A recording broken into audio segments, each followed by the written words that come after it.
Good morning friends. तो आज हम लोग एक अपने जो चैप्टर था इलेक्ट्रोस्टैटिक्स का, उस इलेक्ट्रोस्टैटिक्स के चैप्टर में आगे बढ़ जाते हैं। कल हमने पढ़ा था गॉस लॉ, तो आज हम इस गॉस लॉ से थोड़ा सा आगे बढ़ने वाले हैं। गॉस लॉ को थोड़ा सा आगे कवर करने वाले हैं, ठीक है। तो क्या करने वाले हैं, बेसिक 3 चीज़ें आज हम पढ़ने वाले हैं। पहला हम पढ़ेंगे गॉस लॉ पे रिलेटेड छोटे से न्यूमेरिकल। एक इस साल एग्जाम में जो क्वेश्चन आया था वो इस साल एग्जाम में गॉस लॉ से एक न्यूमेरिकल आया था, ठीक है।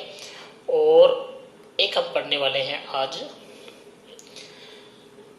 कंटिन्यूस चार्ज डिस्ट्रीब्यूशन, और कोशिश करेंगे कि हम इस लेक्चर के अंदर गॉस लॉ की एक एप्लीकेशन भी आज कवर कर लें। ज़्यादा नहीं तो एक एप्लीकेशन आज हम कवर कर लें, तो इतना कुछ हम पढ़ने वाले हैं। अब जो हमारा चैप्टर है वो इंटरेस्टिंग बन चुका है।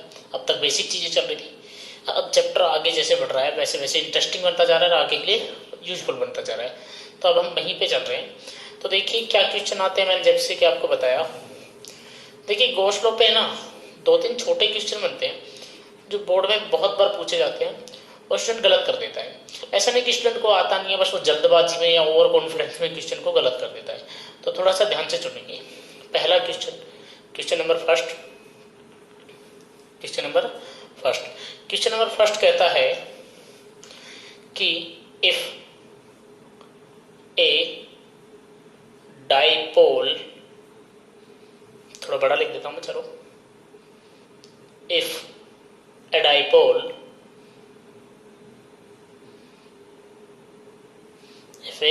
Dipole placed inside the cube, मान लो, मैं कहता हूं क्यूब मान लेता हूं, इनसाइड द क्यूब, ठीक। ये चलो क्यूब हटाओ, मैं तो कुछ और बात कहता हूँ। इनसाइड दी क्लोज ज्योमेट्री में कहता हूँ मैं, तो एक ही क्वेश्चन, अब उसमें क्यूब आ जाए, स्पेयर आ जाए, कुछ भी आ जाए।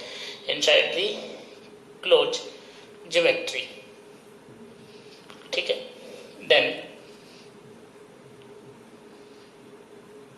Calculate net flux. क्या पूछ रहा है, नेट फ्लक्स कैलकुलेट करो। चलिए बहुत अच्छी बात है, क्वेश्चन ऐसे कह रहा है, तो कैसे करेंगे। देखिए भाई समझ लीजिए, स्पेयर से मैं करा रहा हूं आप लोगों को इसका आंसर।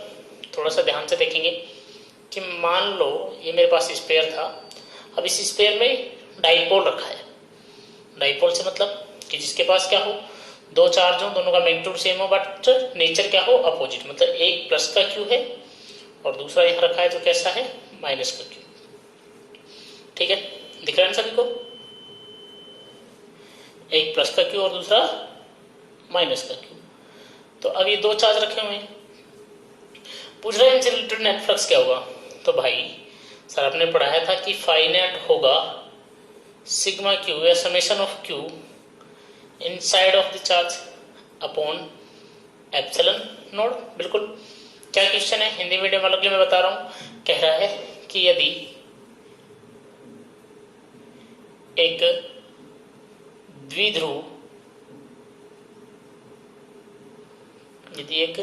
द्विध्रुव बंद आकृति, बंद ज्यामिति में स्थित है, तो कुल फ्लक्स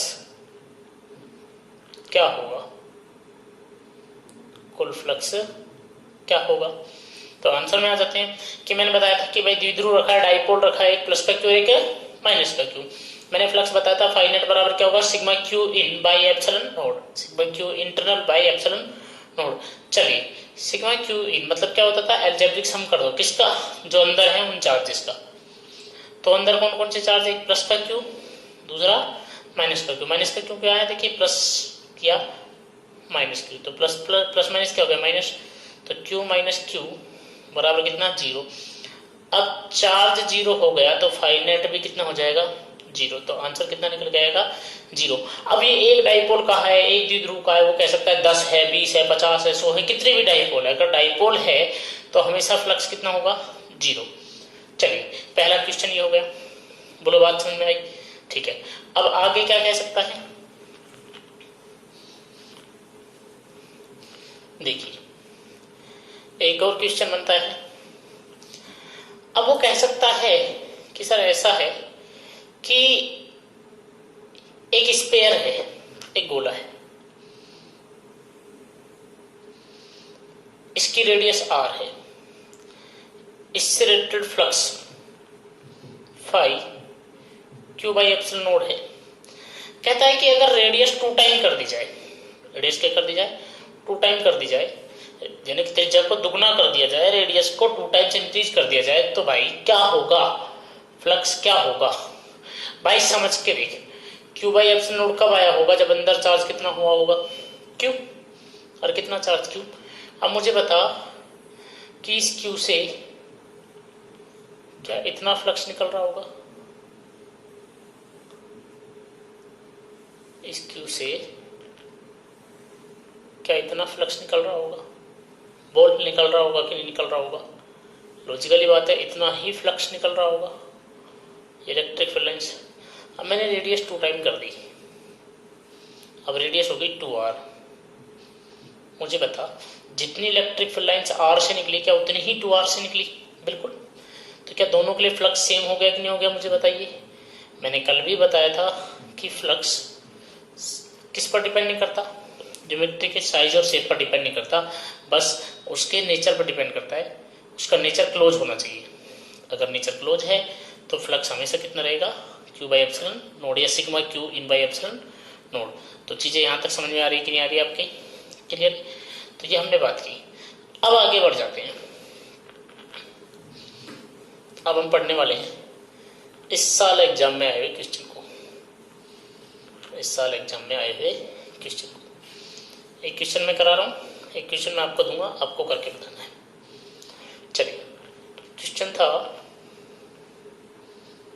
कुछ इस तरह से,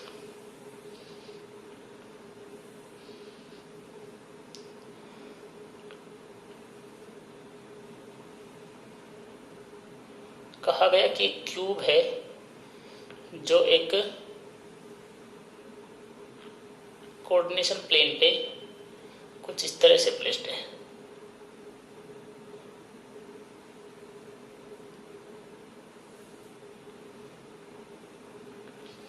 ठीक, अच्छा, कहा बोथ साइड्स आर ए, जितनी भी साइड है वो सब ए है। अब इसमें वेरिएबल इलेक्ट्रिक फील्ड है। उसने कहा कि इस क्यूब से रिलेटेड जो फ्लक्स है, इलेक्ट्रिक फील्ड है, ई वेक्टर दिख रहा है ना आप सभी को, थोड़ा बड़ा लिख देता हूं, ई वेक्टर बराबर है ई नोड एक्स आई कैप। ठीक भाई, ई नोड की उसने वैल्यू दी, ई नोड की उसने वैल्यू दी कि भाई ऐसा है, ई नोड जो है ना वो है 2 × 10⁻³ न्यूटन पर कूलम पर मीटर। ठीक, और ए जो साइज दिया उसने दिया 1 मीटर। देखो मुझे क्वेश्चन तो याद नहीं, मैं बस उस तरह का क्वेश्चन कर रहा हूँ, ठीक है ना, समझ जाना, इसी तरह का क्वेश्चन एग्जाम में आया था। तो ए बराबर, मतलब मैंने नंबर्स चेंज किए, ए बराबर 1 मीटर, ए बराबर कितना, 1 मीटर। अच्छा, इसको यहाँ भी रख सकता था मैं, है ना, मैंने ऐसे क्वेश्चन कराए पिछली क्लास में। तो देखिए क्वेश्चन में क्या चेंज है समझना। उसने कहा कि अगर ऐसा है तो पहले तो इससे रिलेटेड फ्लक्स कैलकुलेट करो कि फाई नेट कितना है। फिर उसने कहा कि स्फीयर के अंदर चार्ज जो है उस चार्ज को भी कैलकुलेट करो। बड़ी समस्या होगी, कैसे करेंगे? तो मैंने बताया था कि भाई एक तो इस सरफेस से फ्लक्स आउट होगा और एक इस सरफेस से, इससे मान लिया φ1 और इससे मान लिया φ2। अब एक्स डायरेक्शन की बात करें, देखो एक्स आई कैप, मतलब इस दिशा में, मतलब इलेक्ट्रिक फील्ड जो है वो इधर जा रहा होगा, और जबकि एरिया वेक्टर आउटवर्ड परपेंडिकुलर बाहर की ओर होता है। भाई इलेक्ट्रिक फील्ड किधर है, इधर, और एरिया वेक्टर किधर है, इधर, क्षेत्रफल सदिश किधर है, इधर। तो दोनों में एंगल कितना है, 180 डिग्री। कितना डिग्री का है, 180 डिग्री का। तो मुझे पहले φ1 निकालना है, तो मुझे बताइए φ1 बराबर कितना होगा। φ1 बराबर होगा E1 A1 cos θ1। पहले E1 की वैल्यू पुट करते हैं, तो E1 की वैल्यू कितनी होगी, ई नोड कितना x1, ई नोड x1। तो x1 कितना है मेरा, देखिए ओरिजिन पॉइंट पे रखा हुआ है 0 0 0, तो x की वैल्यू कितनी होगी 0। तो अगर x की वैल्यू 0 हो गई तो E1 कितना होगा 0। मैंने कल भी बताया था कि अगर इलेक्ट्रिक फील्ड है ही नहीं तो फ्लक्स कितना होगा 0, तो φ1 की वैल्यू तो होगी 0। अब निकालना है φ2, बोलो φ2 बराबर क्या होगा E2 A2 cos थीटा। अब देखो एरिया तो एरिया ही आएगा, तो A1 A2 लिखने की जरूरत नहीं है, cos थीटा 2। तो मुझे बताइए x डायरेक्शन की बात करा तो इलेक्ट्रिक फील्ड इधर होगा और एरिया वेक्टर भी किधर होगा, ये E2 वेक्टर है, और A2 वेक्टर A वेक्टर भी किधर होगा इधर, सेम डायरेक्शन में आउटवर्ड परपेंडिकुलर। तो थीटा बराबर कितना हो जाएगा, थीटा 2 बराबर 0 डिग्री, थीटा 2 बराबर कितना 0 डिग्री। तो पहले E2 चाहिए, E2 कितना होगा E नोड इंटू x2, ई नोड की वैल्यू पुट करते हैं, x2 की वैल्यू पुट करते हैं। देखिए x2 कितना हो गया ओरिजिन पॉइंट से कितने डिस्टेंस पे, a डिस्टेंस पे, तो x2 की जगह रखा कितना a। तो E2 बराबर आ गया मेरा, ई नोड की वैल्यू पुट की 2 इंटू 10⁻³ इंटू a, और थीटा 2 कितना है मेरा 0 डिग्री। तो φ2 बराबर कितना आ रहा है 2 into 10⁻³ into a into area a और कोस 0, कोस 0 की वैल्यू 1 होती है, मैं लिख देता हूँ चलो, कोस 0 डिग्री, कोस 0 की वैल्यू कितनी होती है 1 होती है। तो भाई एरिया कितना होता है, एरिया होगा प्लेट का ए का स्क्वायर साइड का स्क्वायर।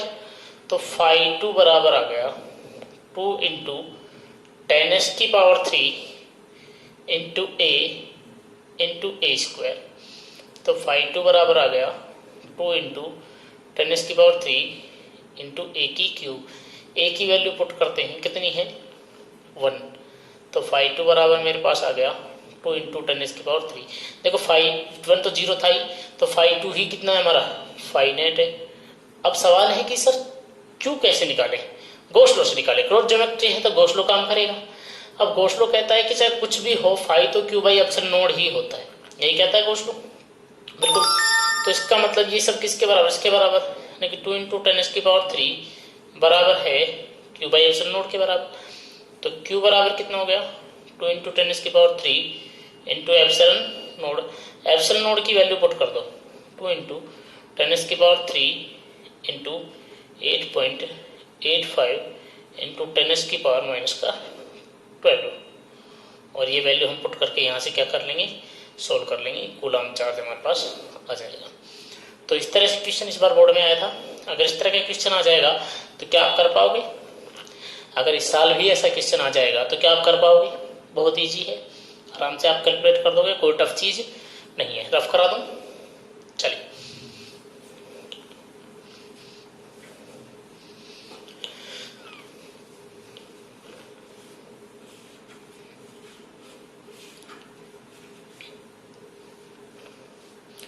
क्वेश्चन दे रहा हूं आप लोगों को घर के लिए, करने आपने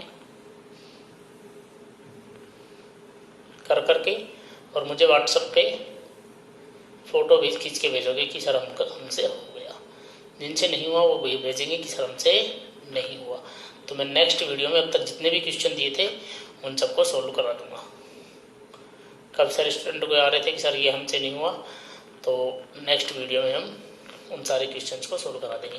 बट शर्त ये है, देख लो एक बार ध्यान रख लेना कि मैं अगली वीडियो अनलिस्टेड डालूंगा, तो जिन जिन को मैं लिंक सेंड करूंगा वही वीडियो देख पाएंगे। तो जिनसे नहीं हुआ वो और जिनसे हो गया वो सब पहले मुझे व्हाट्सएप पे बताएंगे, मैं उन्हीं को लिंक सेंड करूंगा, नहीं तो नहीं करूंगा। ये साइड दी है ए, डिस्टेंस ए, ये सारी की सारी साइड कितनी है, both sides are a. Question same वही है, कहा है कि ई वेक्टर बराबर है E naught X square I cap, E naught X square I cap. E naught की वैल्यू दी है 2 इंटू 10⁻⁴ न्यूटन पर कूलम पर मीटर स्क्वायर, और ए की वैल्यू दी है 0.1 मीटर, 0.1 मीटर। और आपसे कहा गया है कि पहले तो फाइनेट कैलकुलेट करिए, उसके बाद आप चार्ज कैलकुलेट करिए। दोनों क्वेश्चन के आंसर आप मुझे देंगे, ठीक है। तो अब हम पढ़ने वाले हैं चार्ज डिस्ट्रीब्यूशन, किसको पढ़ने वाले हैं, चार्ज डिस्ट्रीब्यूशन को। चलिए, तो अब हमारा टॉपिक जो है वो है चार्ज डिस्ट्रीब्यूशन। तो मैं आपको बता देता हूँ कि चार्ज डिस्ट्रीब्यूशन मतलब आवेश का वितरण। अब देखिए चार्ज डिस्ट्रीब्यूशन जो है वो दो तरीके से हो सकता है चार्ज डिस्ट्रीब्यूट। एक तो होता है यूनिफॉर्म डिस्ट्रीब्यूशन और एक होता है नॉन यूनिफॉर्म डिस्ट्रीब्यूशन। तो ये यूनिफॉर्म डिस्ट्रीब्यूशन क्या होता है और नॉन यूनिफॉर्म डिस्ट्रीब्यूशन क्या होता है, तो इसको हम समझने वाले हैं। देखिए नॉन यूनिफॉर्म से हमें कोई लेना देना नहीं है, हमें लेना देना है सिर्फ और सिर्फ यूनिफॉर्म चार्ज डिस्ट्रीब्यूशन से। तो ये यूनिफॉर्म चार्ज डिस्ट्रीब्यूशन यानी कि सतत आवेश वितरण, uniform charge distribution, uniform charge distribution.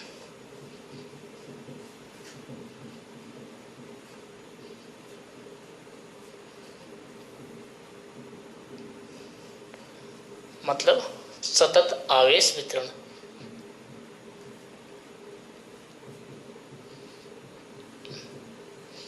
जैसा कि मैंने पहले बताया कि मैं वीडियो हिंदी मीडियम और इंग्लिश मीडियम दोनों के लिए एक साथ बना रहा हूं। तो देखिए, तो सतत आवेश वितरण क्या है और यूनिफॉर्म चार्ज डिस्ट्रीब्यूशन क्या है। मतलब चार्ज को हम क्या करें, इक्वली डिस्ट्रीब्यूट करें, बराबर बराबर बांटे, सब जगह चार्ज की वैल्यू क्या रहे, बराबर रहे। तो इसको हम कहते हैं यूनिफॉर्म चार्ज डिस्ट्रीब्यूशन। ठीक है, यूनिफॉर्म चार्ज डिस्ट्रीब्यूशन। ठीक है, अब ये होते हैं तीन टाइप से। कितने टाइप्स होते हैं, तीन टाइप से। पहला होता है रेखीय मतलब लीनियर, लीनियर। ठीक है भाई,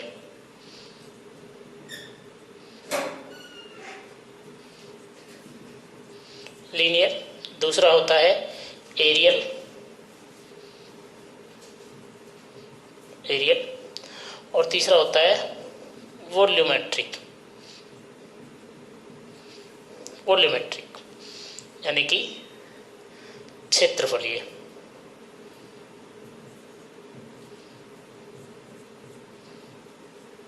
यानी कि सतही वितरण भी कह सकते हैं, और ये आयतनिक।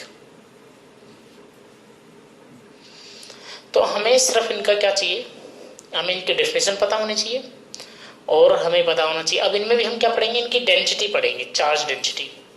तो पहली है linear charge density, linear charge density. देखिए लीनियर चार्ज डेंसिटी जिसको लिखते हैं लैम्बडा से, और ये होती है Q/L। मतलब मान लो कि मेरे पास एक ये वायर है, इस वायर पर ऐसे चार्ज डिस्ट्रीब्यूटेड, मान लिया इस वायर की टोटल लेंथ L है और इस पर टोटल चार्ज Q डिस्ट्रीब्यूट है। तो इसके पर यूनिट लेंथ पर कितना चार्ज है, तो इसके पर यूनिट लेंथ पर कितना चार्ज है, इसको हम कहते हैं linear charge distribution. Charge at per unit length यानी कि प्रति इकाई लंबाई पर आवेश। ठीक है भाई। अच्छा, इसमें अगर मैं कोई टिनी पार्ट मान लेता, कोई छोटा सा आवेश, छोटा सा भाग मान लेता टिनी पार्ट, तो मान लिया उस टिनी पार्ट में चार्ज है dq और उसका साइज है dl, तो उसके लिए भी लैम्बडा को यही लिखा जाता कि dq/dl। अच्छा, यूनिट क्या होती है, कूलम पर मीटर। याद रह जाएगा कि लीनियर चार्ज डेंसिटी को किससे रिप्रेजेंट करते हैं, लैम्बडा से। किससे, लैम्बडा से। क्या होता है, charge at per unit length, formula क्या होता है Q/L। टिनी पार्ट के लिए, अल्पांश भाग के लिए कितना होगा, dq/dl। बात करें एरियल के लिए यानी कि क्षेत्रफल के लिए, तो क्या होगा भाई, इसको रिप्रेजेंट करते हैं सिग्मा से, और ये होगा Q/A। मतलब आवेश प्रति इकाई क्षेत्रफल पर, यानी कि charge at per unit area, प्रति इकाई क्षेत्रफल पर आवेश। ठीक है। अच्छा भाई, मतलब मान लो ये एरिया है, अब चार्ज ऐसे डिस्ट्रीब्यूट है, तो इस पूरे का एरिया मान लिया A है और चार्ज इसमें Q है, तो क्या लिखा जाएगा Q/A। अगर इसमें भी मैं एक छोटा सा पार्ट मान लेता जिसका एरिया होता dA और चार्ज कितना होता dQ, तो क्या लिखा जाता dQ/dA।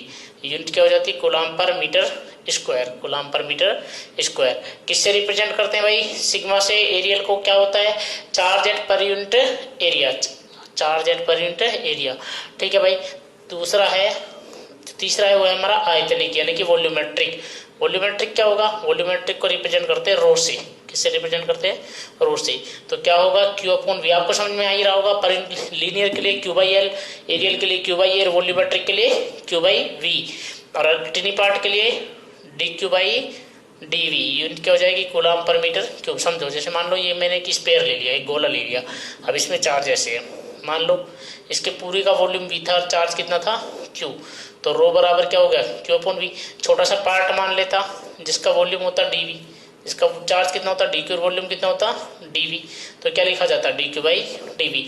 तो ये हमारे तीन चार्ज डिस्ट्रीब्यूशन की चार्ज डेंसिटी है, लीनियर चार्ज डेंसिटी, दूसरा एरियल चार्ज डेंसिटी, तीसरा वॉल्यूमेट्रिक चार्ज डेंसिटी, यानी कि रेखीय, क्षेत्रफलीय और आयतनिक। ठीक है भाई, यहाँ तक कोई दिक्कत, कोई परेशानी, याद रखेंगे लैम्बडा, सिग्मा और rho, Q by L, Q by A, Q by V. ठीक है, यूनिट कूलम पर मीटर, देखो यहाँ कूलम, चार्ज के लिए कूलम और लेंथ के लिए मीटर, कूलम पर मीटर, एरिया के लिए क्या आ जाएगा मीटर स्क्वायर, वॉल्यूम के लिए क्या आ जाएगा मीटर क्यूब। ठीक है, तो मैं रफ कर रहा हूँ, अब मैं एप्लीकेशन ऑफ गॉस लॉ पढ़ाने वाला हूँ, एप्लीकेशन ऑफ गॉस लॉ। चलिए, बहुत इंपॉर्टेंट टॉपिक है एप्लीकेशन ऑफ गॉस लॉ, आपको अच्छे से आनी चाहिए, बहुत अच्छे से समझ में आनी चाहिए कि एप्लीकेशन ऑफ गॉस लॉ क्या है, बहुत इंपॉर्टेंट है, एग्जाम में हर साल यहाँ से कुछ ना कुछ आता है और यहाँ से न्यूमेरिकल भी बहुत अच्छे बनते हैं। तो हम दोनों चीज़ों को कवर करेंगे। आज हम एक एप्लीकेशन को पढ़ेंगे, कितने को पढ़ेंगे, एक एप्लीकेशन को, कूलम्स लॉ की, सॉरी गॉस लॉ की एक एप्लीकेशन को। उसमें सबसे पहले हम पढ़ने वाले हैं, ध्यान से सुनना, पहली एप्लीकेशन है electric field due to infinite charged wire, यानी कि अपरिमित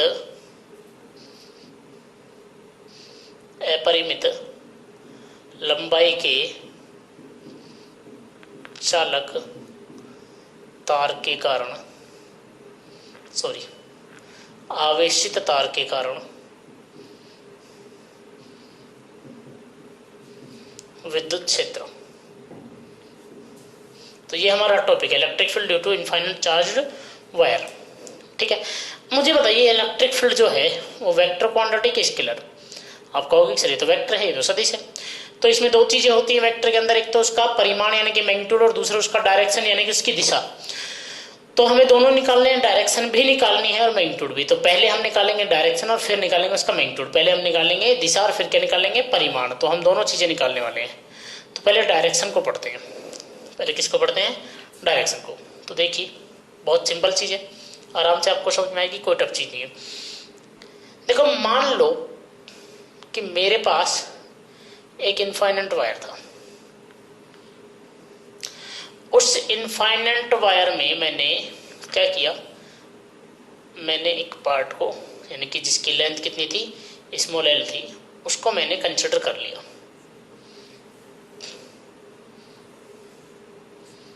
स्मॉल एल लेंथ के पार्ट को मैंने क्या कर लिया, कंसिडर। इस पर चार्ज डिस्ट्रीब्यूट था कुछ इस तरह से, इसकी चार्ज डेंसिटी थी लैम्डा कूलम पर मीटर, और मैं चाहता हूं कि इसके सेंटर जो कि O है, इससे परपेंडिकुलर स्मॉल r डिस्टेंस पर एक पॉइंट कंसिडर कर लूं जिसका नाम है P पॉइंट, जिसका नाम है P पॉइंट। और इस P पॉइंट पर मैं इलेक्ट्रिक फील्ड निकालना चाहता हूं। तो देखिए इस पर इलेक्ट्रिक फील्ड निकालना चाहता हूं, तो इस पर मुझे क्या चाहिएगा भाई, निकालूं कैसे। आप कहोगे सर पॉइंट चार्ज अगर होता कि सर क्यू चार्ज था मान लो, और हम कहते कि इससे स्मॉल r डिस्टेंस पे पॉइंट P है, यहाँ पर इलेक्ट्रिक फील्ड निकालो, तो आप आराम से कह सकते थे सर E बराबर के क्यू बाई आर स्क्वायर। लेकिन ये पॉइंट चार्ज के लिए, यहाँ पर पॉइंट चार्ज नहीं है, यहाँ तो चार्ज डिस्ट्रीब्यूट है, तो यहाँ पर कैसे निकालेंगे। तो देखिए जब इस तरह की चीज़ें बदलती हूँ, वेरिएबल हो, तो हम मानते हैं टिनी पार्ट। हम क्या मानते हैं, टिनी पार्ट। अब आप लोगों को टिनी पार्ट लेना तो आता होगा ना, कंसिडर करना आता होगा, टिनी पार्ट कब लेते हैं, क्यों लेते हैं। अगर आपको नहीं आता है तो आप मुझे कमेंट में लिख दें कि सर हमें नहीं पता कि टिनी पार्ट लेके डेरिवेशंस क्यों सोल्व करते हैं और कब की जाती है, टिनी पार्ट कब कंसिडर करना पड़ता है। देखिए जो स्टूडेंट मुझसे पढ़ चुका है 11th के अंदर, उसे पता है, मैंने पढ़ाया हुआ है कि हम टिनी पार्ट को कब मानते हैं और क्यों मानना है जरूरी है। लेकिन जिन्होंने मुझसे नहीं पढ़ा उन्हें नहीं पता होगा, या हो सकता है मेरे स्टूडेंट भूल भी गए हों। तो अगर आपको लगे कि सर हमें नहीं पता, हमें दोबारा बताइए, तो आप कमेंट में लिख दें या व्हाट्सएप में मुझे बता दें, तो मैं एक वीडियो टिनी पार्ट कब लेते हैं, क्यों लेते हैं, इस पर मैं एक वीडियो बना दूंगा। ठीक है, अभी मैं नहीं बता सकता क्योंकि वीडियो बहुत लंबी हो जाएगी। ठीक है, तो इसके लिए मैं अलग से एक वीडियो बना दूंगा। तो देखिए अब इसमें मुझे क्या करना पड़ा कि मैं क्या करता हूँ, इस O से इक्वल डिस्टेंस A डिस्टेंस पर जा करके, यहाँ से कितनी डिस्टेंस है, A डिस्टेंस पर जा करके, और मैं यहाँ पर ऊपर की ओर एक टिनी पार्ट कंसिडर करता हूँ जिसका नाम मैं देता हूँ A1। क्या नाम देता हूँ, A1। और इसका साइज है DL, इसका साइज कितना है, DL साइज है, और इसमें चार्ज कितना है DL वाले पार्ट में, DQ चार्ज है। सेम नीचे भी उतनी ही डिस्टेंस A डिस्टेंस पर आकर के यहाँ पर भी मैंने एक पॉइंट ले लिया, इस पॉइंट पर मान लिया, इस पॉइंट की लेंथ है DL, और यहाँ पर चार्ज मैंने मान लिया DQ। चार्ज कितना मान लिया, DQ। सेम चार्ज है, सेम डिस्टेंस है। तो अब मान लो इस पॉइंट, इसको मैंने नाम दे दिया पॉइंट A2। क्या नाम दे दिया इस पॉइंट को, मैंने इस पॉइंट को नाम दिया A2, इसके सेंटर को।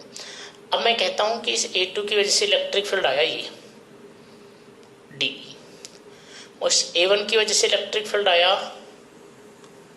ये DE। मान लो ये एंगल थीटा और ये एंगल भी थीटा। अब मुझे आप बता दो कि अगर ये थीटा है तो क्या ये भी थीटा होगा, और ये थीटा है तो वर्टिकल अपोजिट एंगल, तो क्या ये भी थीटा होगा, बिल्कुल होगा सर। अब मुझे बताओ कि जो इलेक्ट्रिक फील्ड मैंने DE क्यों लिया, क्योंकि भाई छोटे से चार्ज थे, DQ चार्ज बहुत छोटा है, तो बहुत छोटे चार्ज की वजह से इलेक्ट्रिक फील्ड भी कैसा, बहुत छोटा, इसकी वजह से DE बहुत छोटा। अब मुझे बताइए कि DE जो है ये वेक्टर क्वांटिटी है कि स्केलर, यानी सदिश है कि अदिश है। ये कहोगे कि सर वेक्टर है तो सदिश है, तो सदिश की क्या खासियत होती थी कि अगर सदिश थीटा, सदिश के लिए जो एंगल है थीटा, अगर वो क्या हो, 0 से बड़ा हो और 90 से अगर क्या हो, छोटा हो, तो उसे उसके कंपोनेंट्स में, उसे उसके टुकड़ों में उसको रिजोल्व करना पड़ता है।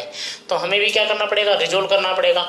आप लोगों को याद होगा वेक्टर को रिजोल्व करना, मैंने बताया था कि अगर कोई वेक्टर A वेक्टर है, वो थीटा एंगल पे वर्क कर रहा है, ठीक है, ये है थीटा एंगल, 0 से बड़ा 90 से छोटा है, तो इसके कंपोनेंट में रिजोल्व करना पड़ता था। कैसे, ट्रिक मैंने बताई थी, जिसके साथ कोण बनाया हो किसका, कोस का, मतलब ये तो हो जाएगा A कोस थीटा, कोण वाला कोस का, और दूसरा किसका होगा, साइन का, और परपेंडिकुलर होगा किसके, इस A कोस थीटा के। अब किधर, ऊपर की नीचे, अगर ये A वेक्टर इससे ऊपर है A कोस थीटा से, तो इसका कंपोनेंट भी किधर आएगा, ऊपर, और अगर ये नीचे होता तो कंपोनेंट भी किधर आता, नीचे। तो अब A किधर है, ऊपर है, तो दूसरा कंपोनेंट भी ऊपर, जस्ट 90 डिग्री पे, कितना आएगा, A साइन थीटा। ऐसे करते थे। अब इसी तरह से यहाँ बोलो DE ने कोस, कोण किसके साथ बनाया, इसके साथ, एंगल किसके साथ बनाया, इसके साथ, तो यहाँ पर क्या आएगा मुझे बता दीजिए, ये आएगा DE कोस थीटा। अगर ये DE कोस थीटा है तो दूसरा कंपोनेंट किधर आएगा, ऊपर की नीचे। आप कहोगे कि सर DE कोस थीटा से DE ऊपर है, तो कंपोनेंट भी किधर आएगा, ऊपर ही आएगा, DE साइन थीटा। अब इस DE की बात करें तो इस DE का एक कंपोनेंट किधर आएगा, कोण किसके साथ बना है, इसके साथ, तो DE कोस थीटा यहाँ आएगा कि नहीं आएगा मुझे बता दीजिए। आप कहोगे बिल्कुल आएगा सर। तो दूसरा कंपोनेंट किधर आएगा, नीचे आएगा, कितना, DE साइन थीटा। अरे DE साइन थीटा, ये दो कंपोनेंट इधर हो गए, DE cos theta, DE cos theta, एक कंपोनेंट किधर हो गया, DE साइन थीटा नीचे, एक कंपोनेंट DE साइन थीटा किधर, ऊपर। अब मुझे बता दीजिए कि दो डायरेक्शन में इलेक्ट्रिक फील्ड बट गए, दो डायरेक्शन में इलेक्ट्रिक फील्ड बट गए। अगर मैं कहता हूँ कि net electric field in horizontal direction और वर्टिकल, तो अगर मैं हॉरिजॉन्टल डायरेक्शन यानी कि क्षैतिज दिशा की बात करूं, तो क्या दोनों DE cos theta same direction में है, तो क्या जुड़ जाएंगे, बिल्कुल बिल्कुल जुड़ जाएंगे, कोई कष्ट वाली बात नहीं है। तो मतलब नेट इलेक्ट्रिक फील्ड कितना हो जाएगा, इन सबका समीशन, इन सबको जोड़ दो, किसको जोड़ दो, DE कोस थीटा को जोड़ दो, सब आपका आंसर आ जाएगा।